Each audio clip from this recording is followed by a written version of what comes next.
Mayor, council members, city manager, and our community. And so in preparation for tonight's meeting, I've had several conversations and interactions with our community, which I thought was important because I've read the comments and certainly have had conversations with members of our communities with concerns about public safety. And obviously, as a police chief, that's what I'm responsible for. So I prepared a few notes for you all tonight and the community just to provide a little bit of background and perspective and, how I went about assessing this particular program and why I believe it is a benefit to our community. So again, recognizing the concern from some of our community members, I took great care in assessing potential public safety issues that have been articulated. Our objective as a police department remains to do all we can to support our community and the department's public safety goals. I'll start by saying that, as a law enforcement professional, we are responsible for providing public safety, utilizing fair treatment of all persons, no matter their race, religion, who they love, or their social economic status.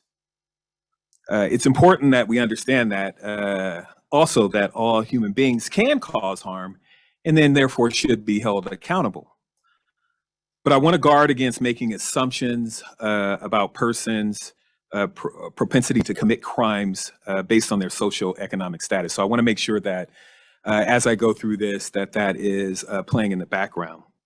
So over the past few weeks, again, in preparation of this discussion, and after speaking to many of the community members and getting emails, phone calls, and voicemails, I connected with several law enforcement agencies, like Suzanne talked about, having similar projects and programs. And it was important for me to do that as a chief so I can get that one-on-one, real frank conversation about what they're experiencing. So as articulated by these law enforcement agencies, the preponderance of the research and evidence revealed an improvement in the area and a decrease in the severity and types of crimes associated with that area. So it's kind of the before and after effect. I do recognize, however, some cities did not necessarily experience that, right? So it wasn't 100%, but again, that was the exception in my research and conversations with other police chiefs and other law enforcement professionals throughout the state. What seemed to be present in all of these conversations was successful programs required and had the presence of good, solid management, cooperation between city staff, the project lead, the project manager, and also the stakeholders in our community, listening to our community. That seemed to be present in all of the programs that were articulating great success. So over the past few years, we've also studied some of the affordable housing units within our city, and we really have not identified a cause for concern or a public safety issue with the current programs and sites that we have throughout our city. These programs require police services similar to what is found in any other high-density property or site found throughout our city. So there is no difference there as far as the public safety perspective. But we have established and have proven programs in place which may apply to this and other multi-unit housing sites throughout our city.